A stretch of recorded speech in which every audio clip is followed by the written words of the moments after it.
host the data on, and they host the application, and Skyward is our financial application.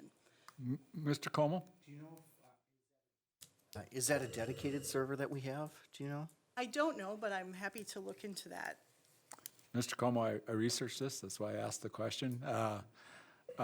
Skyward has the option of a cloud-based system and a non-cloud-based system. I thought we used a non-cloud-based system, which would be more of a software fee, straight up software fee. Turns out we apparently use the cloud-based system, which is probably more expensive than the non-cloud-based system, but it's something we should research and look into from the technology side. I think we can probably save about 20, 30 grand there if we went off the cloud-based system. Whether Put we it want on a to. dedicated server? Because rack space is very expensive. What's that? Rack space is very expensive. Depends on how you look at it, yes. You're paying for rack space either way. Well, you're paying for a server no matter what, because the cloud, that's a misnomer. It's just not sitting out there, you know, Right, floating in you're space. paying for rack space, but in this case, you're paying two markups. You're paying for Skyward and for their provider. Whereas we can cut one of those markups out. Yeah, right, well, yeah. And I I would would just agree. like to add, after a conversation with Steve, they also provide all the upgrades and the maintenance to the system. And his belief is that we would need to add FTE, however much FTE we would need to add, we'd need to look into, but that there would be an additional cost of labor to be able to do the upgrades and the maintenance. Ourselves. Well, I can say right now, we host the Infinite Campus ourselves. I believe that's true.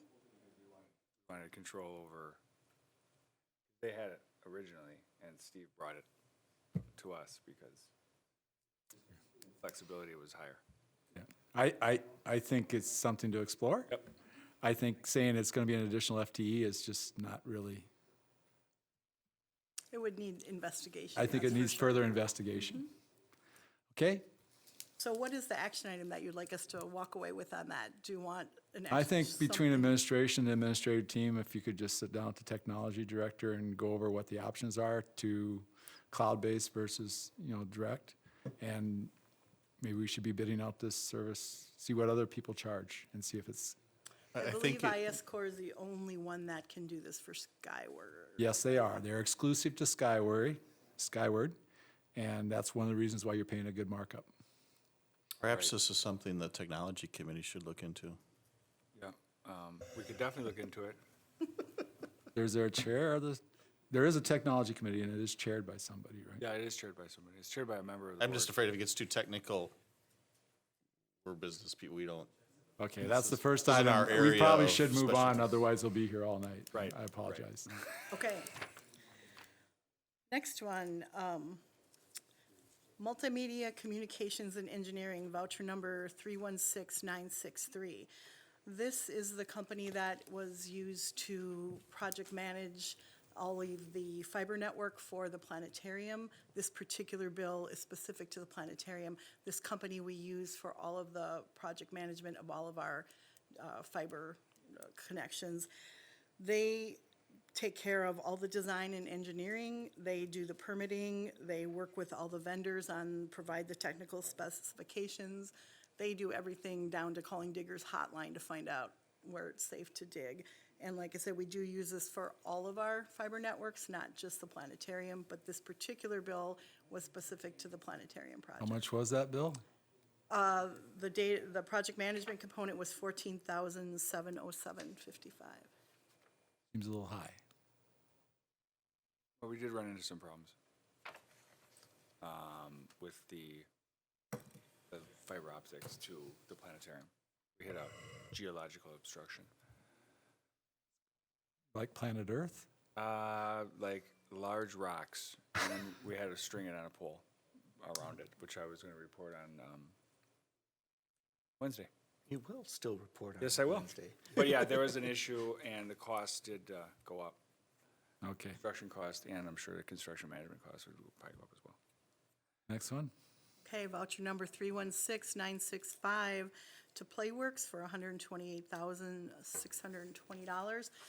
Playworks is a company that we work with that designs programs for actually teaching children how to play well, how to exercise. It's done at 8 of our elementary schools, and they offer different services. I'm not sure if we just work with them to train our people to do that, or if we actually are paying a coach to come in. That I've got a question out on that, waiting to hear for that. But it's to help them learn to work better with each other. The system is supposed to improve the playground behavior, which then turns into the classroom behavior, and it makes better classroom behavior, and it makes the recess time more productive. By the way, in order to be fair, she got about a half-hour notice to check into all this stuff. Thank you. That's fine. I just wanna appreciate that. Point out that we did Appreciate talk the about half that. hour's notice? No, I appreciate the acknowledgement that I had a half an hour's That notice. also gets the kids moving, and, I continue to push our PE people that I think kids K through 8 need 20 minutes, minimum 20 minutes of movement every day, and of course, they can't have phy ed every day. So there is I think some very good physical benefits to that particular program. And we've seen it in action in some of our schools, and it has, I've actually participated in some of it. It does have a great benefit for our younger kids. It was brought up at the Teaching and Learning Committee. It's not a technology expense? No, it's not. I know. And thanks. Okay. And it is an annual Curriculum. cost. It's the annual cost for the Okay. 8 schools. Annual cost is how much? $128,620, was it? $128,620 for the 8 schools, excuse me. Okay. Voucher number 317011, Beneco. Beneco is the company that we work with to provide benefits consultation on our employee benefits. The question was, the $26,250, is that an annual fee? And that would be a quarterly fee. Okay. Questions on that one? Yes. Okay. Voucher 317066, Richardson School. The question had to do with the $107,000 component of the bill that was for the contracted service. And that particular piece is for 20 seats, 20 guaranteed seats that we pay a price of $245 per day for 180 days for 20 seats.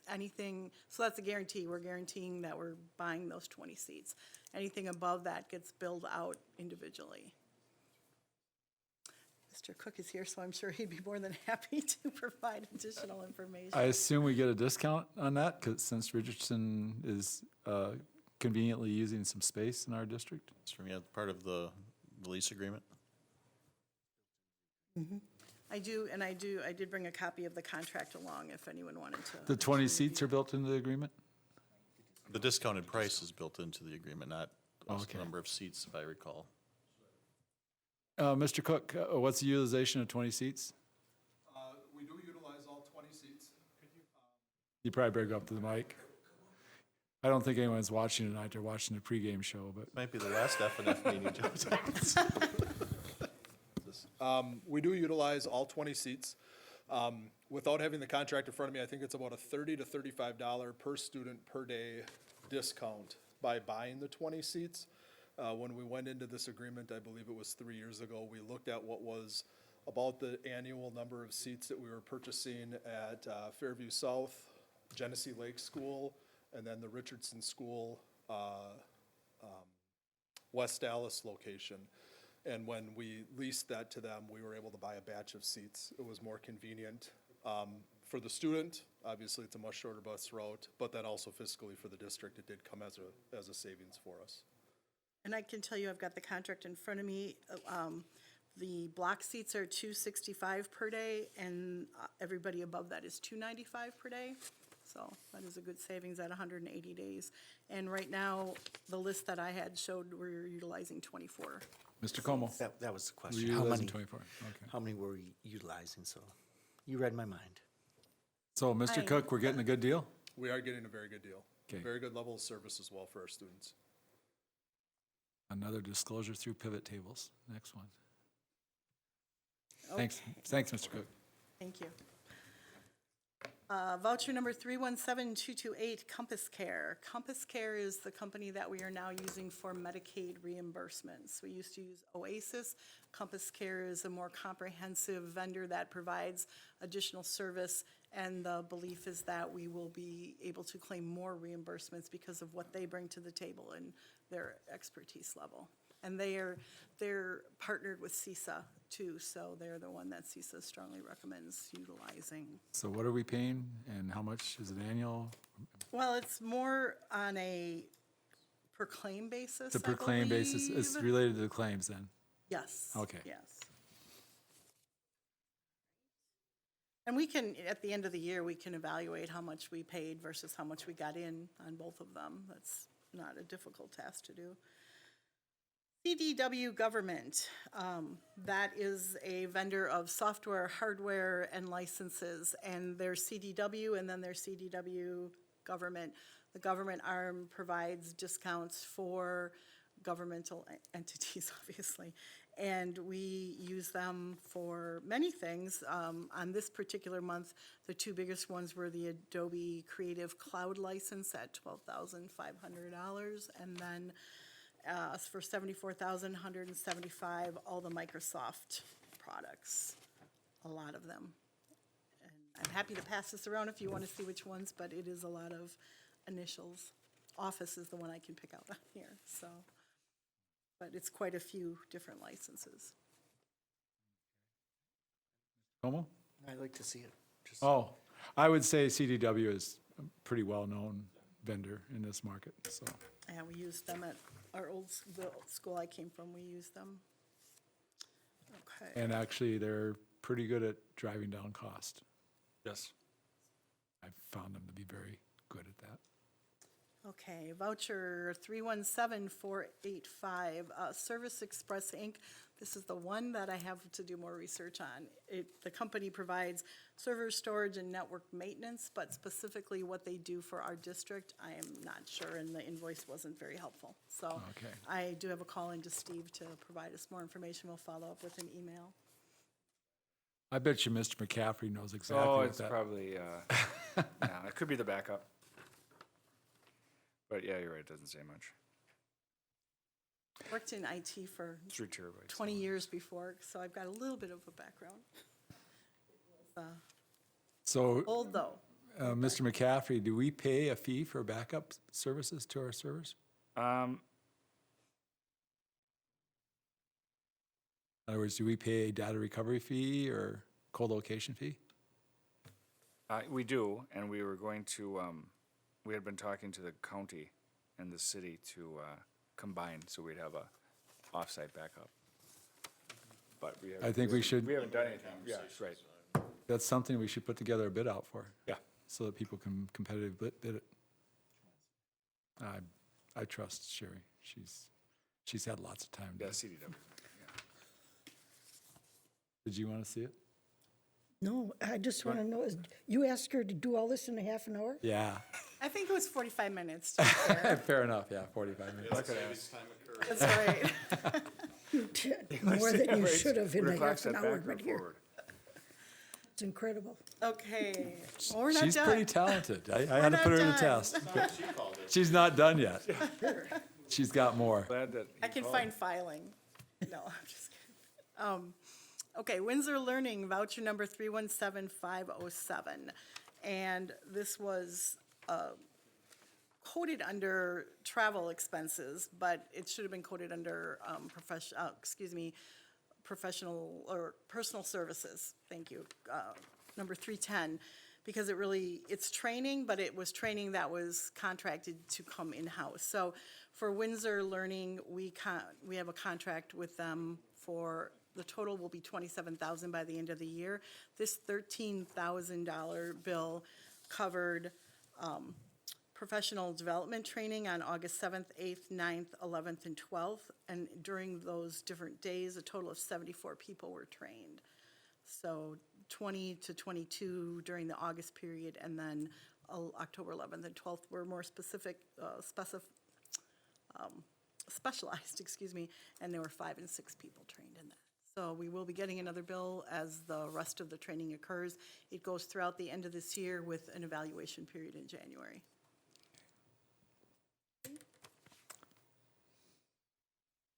Oh, we've already talked about the oh no, this is a field trip. 317553 to International Institute of Wisconsin. This is a field trip for STEM Saratoga, and Randall, and it's is to go to an education day at their holiday international festival that they have. This was paid for out of their activity account. Last year, we moved all of the elementary activity accounts into Fund 21, so now the district cuts all the checks and manages that because they weren't really utilizing an activity account to its true nature. They did a lot of this in there, which is field trip money, which isn't appropriate in an activity account. So we still call it their activity account. It's not district funds. It's all money that they raised either by students paying a fee to go or fundraisers to go. So the question I think someone has to bring into play is, do we have a disparity across the district in the ability of children to participate in field trips? Mr. Gray? No, I mean, if our schools know that if kids can't pay, then we have to fund them. I mean, if there's a small fee, we, either through school activity funds or other grants or whatever, that they have to pay for those. Yeah, but from school to school, if you can raise money in one school but can't raise it in another, you might have more access to field trip opportunities, correct? It's possible, but I mean, we limit the number of field trips. I mean, we don't want them, you've got 178 days of instruction, and we we don't want them off on field trips during learning, instructional time. So they're limited in that regard. But I'm not aware of any of our schools taking a lot more field trips because they have more funding than other schools. There's some alternate funding sources to Coles Care. Coles Care. Is one that subsidizes a lot of field trips for some of our lower socioeconomic elementaries. And some of the WF grants provide some of that as well, so. I don't think it's possible to level the field out completely, but, I mean, there may be some minor discrepancies, but again, just because a school has significant funding doesn't mean they can use that to go on as many field trips as they want, so. do we have a field trip approval process? It's done by the T&L department for local field trips, but the overnight field trips are all done by the T&L committee, the board members on the T&L committee. We don't do any elementary unless it's a overnight trip. And those are rare. Any other questions on that one? Okay, moving on to the last voucher, 12612 to J.H. Findorf, and this is for the south bathroom renovation, and I'm going to let Darren describe a little bit more about what they did to the south bathrooms. If, for those of you who, I think it was an F&F meeting we had at South, we toured, and during the scope of the construction at South, there's the 3 bathrooms that run adjacent to the kitchen area. We renovated 2 of those to be ADA compliant and to make the entrances be inside that bank of doors so the kids wouldn't have to go out into the hallways because they tended to start roaming the hallways at that point during lunch. And then we renovated a special ed changing room, bathroom, specifically designed for those tasks. So it was part of that project. It was something we added midway once we saw that we could fund it.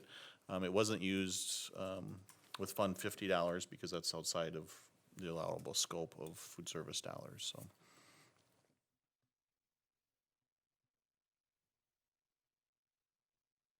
Questions? Anything else?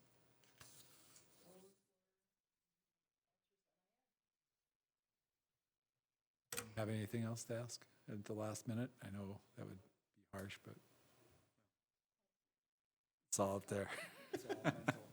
Okay, do I have a motion for approval of monthly vouchers? So moved. Do I have a second? Second.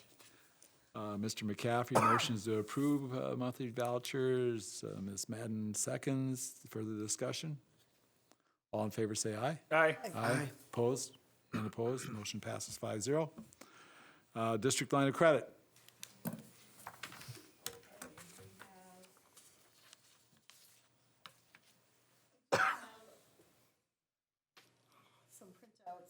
new printouts on that to provide, only because there was one line that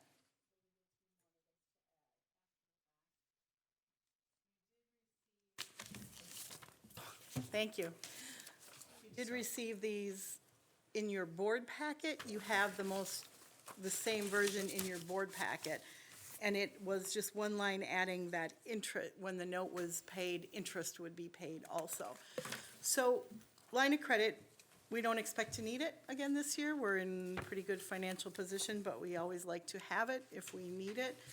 November and January are our two worst months. We're going to be through November without a problem.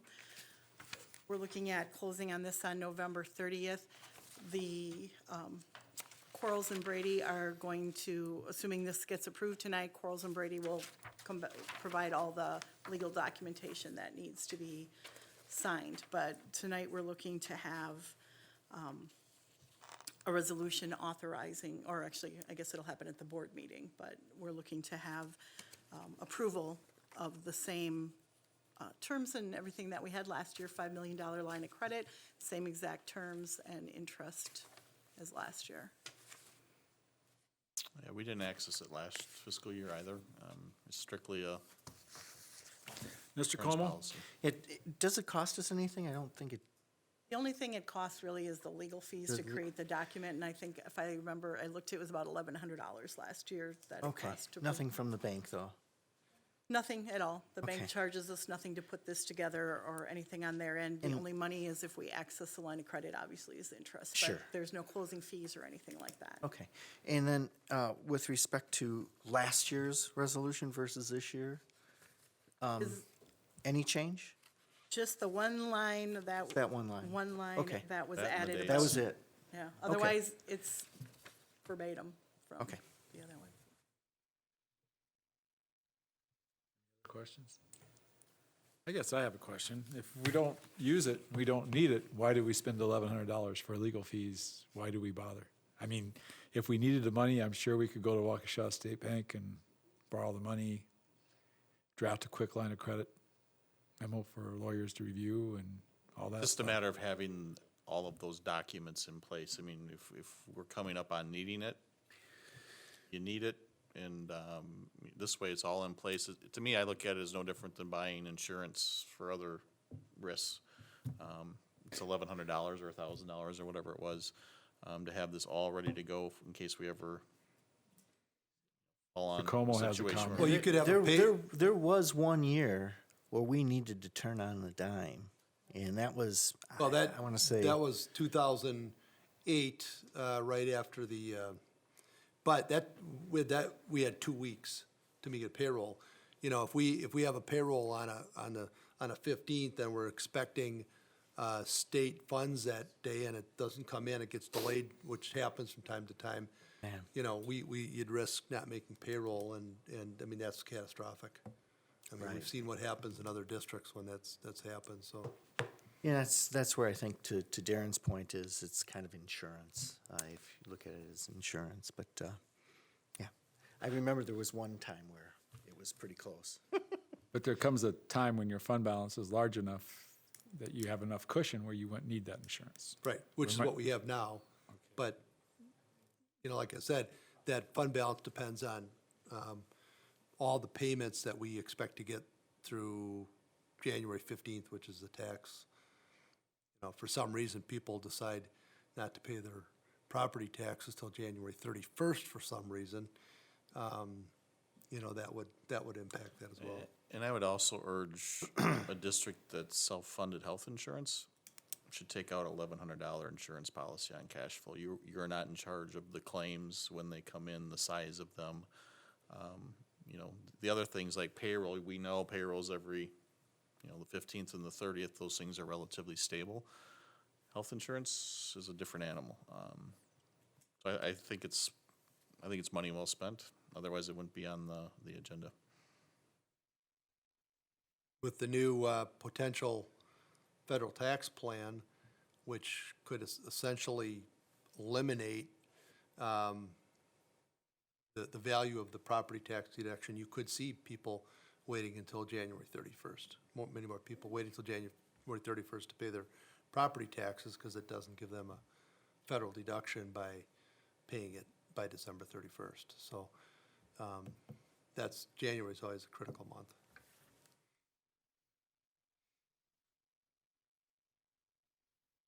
The good news is we're at a point where we can have the discussion of whether we should do this or not, rather than the days when we borrowed tens of millions of dollars for cash flow purposes.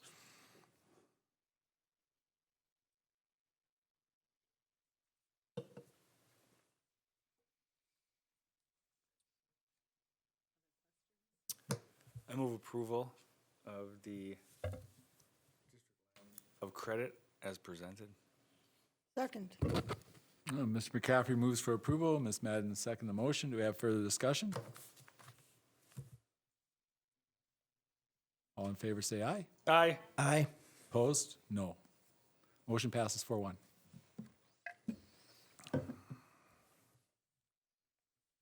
Okay, next item for discussion is the information item, monthly budget report, October 2017. Again, we're in pretty much the beginning stages of the year, so there's not any real big news to report on. Local sources, we did receive a TIF refund in October of $33,000. But overall, the revenue received is right at about the same of where we're at last year, 1.57% versus 1.6%. And overall collections are a little bit lower. We have some grant money that needs to come in yet that didn't come in October, but it should be in November. Expenses, some of our biggest obviously are always salary and benefits, and again, we're tracking right on where we would be this time last year for both salary and benefits. Benefits are a little bit lower still, but that was because we were expecting lower early retirement benefit spending this year, so it's expected that we'd be coming in a little bit lower. Purchase services, still running a little bit ahead of last year, but that's because of some of the bigger projects that we did this summer, 18.06 versus 12.01. And we've already discussed at prior meetings what some of those bigger projects were. Non-capital objects, 31% of the budget has already been spent. Tracks right with where we're at last year about this time.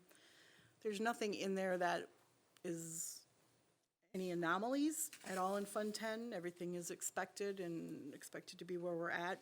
Fund 27 is the same thing. We just don't have any revenue yet. Our special ed aid starts coming in November, and the grant claims will start coming in November. So we'll start seeing our special education revenue coming in, and pretty much salary and benefits make up the majority, and tuition of special education, and it's all right in target with where we were at last year. I feel like a broken record every month when the past couple months on this one, but any questions? Excuse me. You'd get more questions if you had pivot tables associated with this report. Let me work on that. We didn't renew that license, so that's sorry. I do have one question. When we did the changes, the energy efficiency changes on our schools, one of the big savings that was anticipated was water consumption, because we were using water for cooling. Have we seen a reflection of that in that area of our billing? Have we seen a reduction in those costs, or at least the usage per gallon of water or anything from that? It sounded like it was a big number, in fact, bigger than watering our fields, is what they said at the time. We are lower. Last year at this time, we were at spending, well, the budgets are about the same, but we've spent a lot less of it this year so far. So we spent 23.84% of the budget, which is $110,000. Last year, the budget was $108,000, and we had already spent 40% of it by this time last year. So we are just looking at this, but we can go back and pull some data. Yeah, I think you have to go back a little farther than this. And look at all the bills. I think the actual meter reads would be or more what you're looking for, because you don't know if you're on a billing cycle Right. error or, And it goes up. It's Right. projected to go So I up think 25%, I believe. we can pull what we've actually utilized. That'd be good, That'd be a better because- measure, I think. because it's part of what the return on the investment was for, the taxpayers paying for that, and we got to show a return.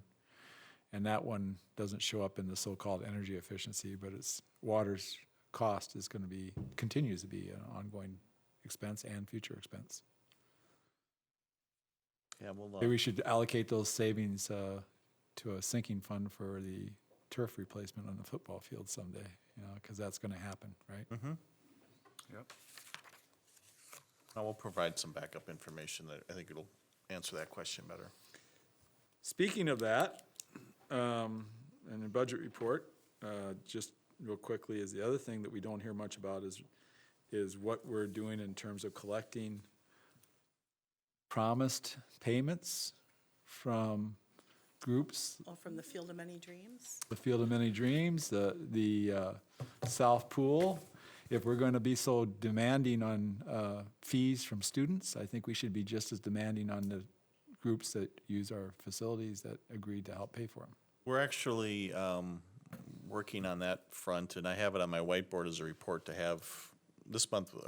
Because of time, we shortened up the agenda. But a Fund 40 report, there's several sub-funds in Fund 40, and one of them is Field of Many Dreams. It's just to kind of update you on where we're at. We think we've got to a good benchmark to start moving forward again on that from. But also what we're doing with some facility use software to help us bill and collect much more efficiently than what we're doing in the past, because it's a huge part of our operation. With so many sites, it's tough to make sure you get all the data you need to bill. So that can, maybe in December, we could be ready to bring you a report on that. Because we do need to create a sinking fund for replacing those fields. Absolutely. I just can't imagine 10 years from now going back to the taxpayers and saying we need money to replace these fields. And that Fund 46 that we created a year or just under 2 years ago is a perfect tool. But I agree, it's something I think at year end now, or we can budget for it on the front end. It might be a topic of conversation to start setting aside funds for that. And I think the people who push for those fields should help us create, fuel that sinking fund. Mm-hmm. And including support for the pool, for that matter, South Pool. Yeah, I think it would be good for this committee and actually probably for Sherry and I to kind of go back through all those agreements and kind of all of us reset. Some of those conversations took place several years ago now, and talk about what we're doing, and then talk about the budget side of it and the accounting side of it and how we're making it work. I will say that a quarter of every Swim Express payment that comes in does go into a sinking fund for the South Pool. So that has been very consistent. And, I think looking at Swim Express, I think they've tried to follow through on what they said they would do. No, absolutely. Yeah, I would agree with that. it's not been easy, that's for sure. Okay. Any other questions about the budget report? Sure. Next item, budget review. Okay, since we had a little bit of limited time to talk about the budget approval, we just wanted to pull out some of the highlights of the budget that was approved was it last week already? On October 13th. Or October 13th is when the DPI finalized all of the numbers for us, and then we had the budget approval, but just some of the highlights in there are resident enrollment. Obviously we've talked about this, the resident enrollment continues to decline. The third Friday count in 2017 was 12,491 FTEs, which was down significantly from the prior year. It was 12,705. So since 2014, though, we've lost 497 FTEs at 3.8%. One good news out of this is the summer school enrollment continues to increase. They added 33 FTEs to our count this year, so that helps a lot with the decline. The big impact, obviously, with the enrollment decline is we get the exemption for declining enrollment, but at some point, if we level off, that exemption goes away, and that will reduce our revenue limit. There is an issue, a potential issue with that we have to watch for.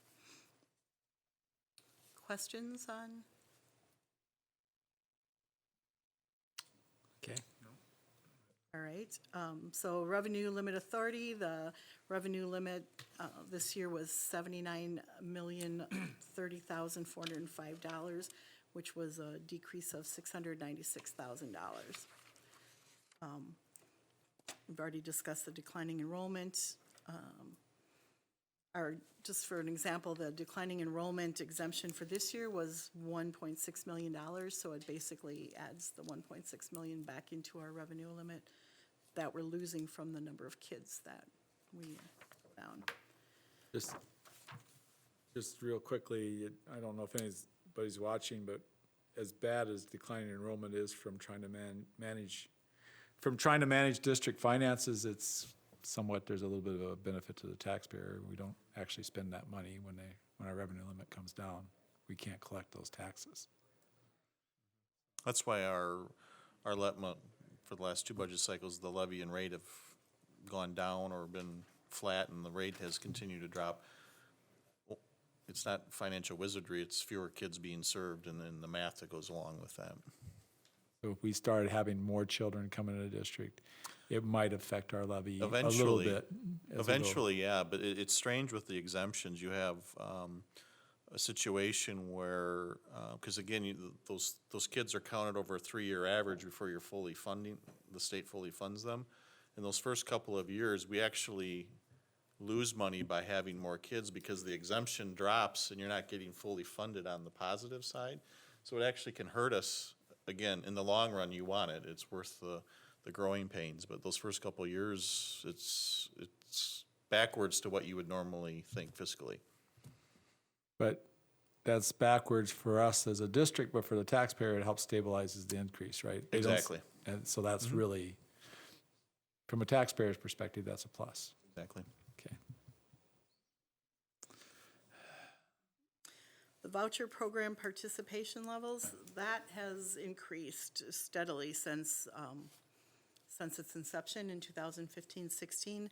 It has increased by 109%.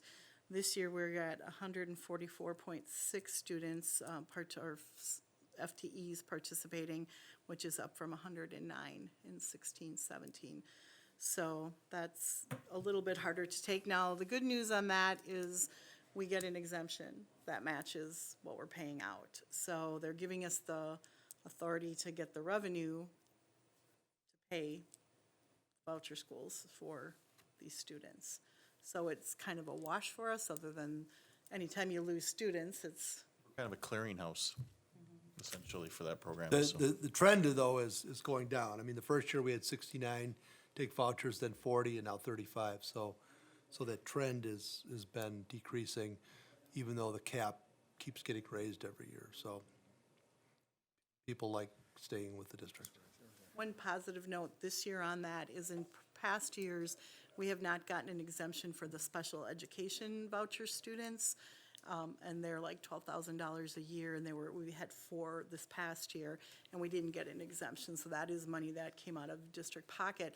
This year, we're getting the exemption to match the number of students that have opened and rolled out on the special education voucher program. So they've pulled that into the,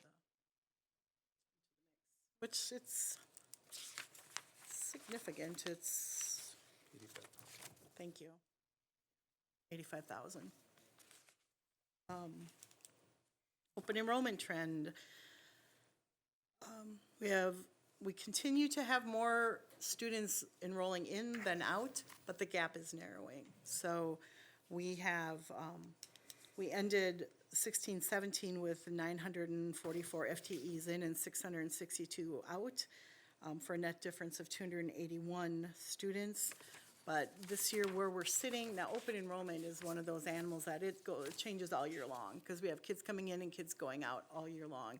So this was, as of November 2nd, where we're standing, we have 869 FTEs in and 670 out for a net difference of 199 students. So it's a drop in our ratio of, it's supposed to be ratio, not ration, excuse me, 29%. So that, And on open enrollment, we just, as we get close to finalize the budget, we take a snapshot and say, because those numbers are moving throughout the year, it's maddening. So we just take a snapshot and go with that number, so. our budget reflects where we are at with open enrollment on the third Friday count day. As of November 2nd, that's already changed significantly. So it's crazy how much it changes and how. Fortunately for us, it's changing for the better since the third Friday count, so. But we don't count on that until the end of the year when it finally, What do you mean it's changing for the better? I don't catch we have that. more students coming in than, our ratios increased again since the third Friday count. Ratios improved since third Friday, slightly. Do we get paid for that? Well, we get the open enrollment transfer fee for every student that we get that open enrolls in. We get $7,300, and we pay that for every student that goes out. So you want your ratio to be big so that you've got more students coming in than you have going out. But we might look at it 3 weeks later, And it'll and we're right change. back where we are. It's like watching the stock market, you know? But is it prorated on a month-to-month basis, or is it? It's prorated on an FTE basis, so it's prorated to the actual number of days the student was enrolled in our district Oh, or okay. out of our district, whichever. So open enrollment in a large portion of that's E-Achieve, correct? Correct. So to improve those numbers, we need to increase E-Achieve's enrollment numbers. That would help. And there's a strategy for that, I understand, Mr. Gray? That's right. I understand to increase E-Achieve's enrollment numbers, there's a strategy for that? There is. Do we have a target? Can we make a target? I don't know. I mean, I'd like to get it up over 1,000. That would be a ideal number. We are looking at some different marketing techniques as well as some of the, going to some of the fairs as recommended, which worked for our district last year. So those are some of the things in place. I'd like to even go back to some of the TV ads we used to have. I think those were successful. Well, I think we need an accountability target for E-Achieve enrollment next fall. I mean, we got time to do that between now and next fall. A 25% increase in enrollment really shouldn't be a bad target. Yeah, that'd probably put us up over 1,000.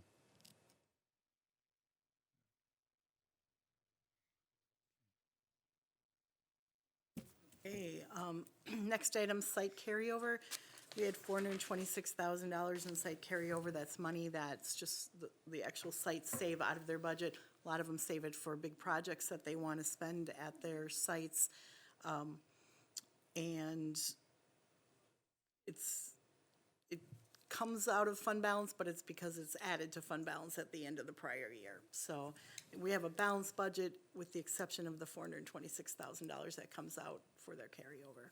And that's a balance that's developed over time, not this year we have $426,000. This is low compared to some of the Has been, prior yeah. years. Yeah, sometimes it's been as high as $1.1 million.